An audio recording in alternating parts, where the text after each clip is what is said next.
پاکستان کی تاریخ میں تو کبھی بھی نہیں ہوا، دنیا کی تاریخ میں شاید کبھی کہیں ہوا ہو کہ کسی سیاستدان نے اپنی تصویر والا جھنڈا، اب انہوں نے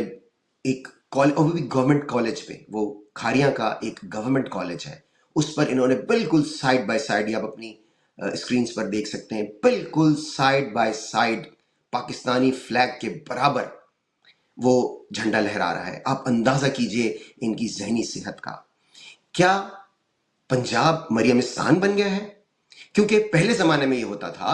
کہ جب آپ کسی علاقے کو فتح کر لیتے تھے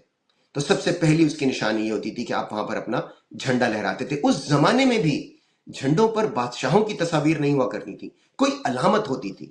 مثلا یہ کہ کسی کے جھنڈے پہ شاید تلوار کی تصویر ہوتی ہو، کسی کے جھنڈے پہ شیر کی تصویر بنا دی جاتی ہو، کسی کے جھنڈے پہ کوئی ایسا نقشہ بنا دیا جاتا ہو جس سے یہ اندازہ ہوتا ہو کہ وہ کون سا ملک ہے، کوئی الفاظ، کوئی سلوگن،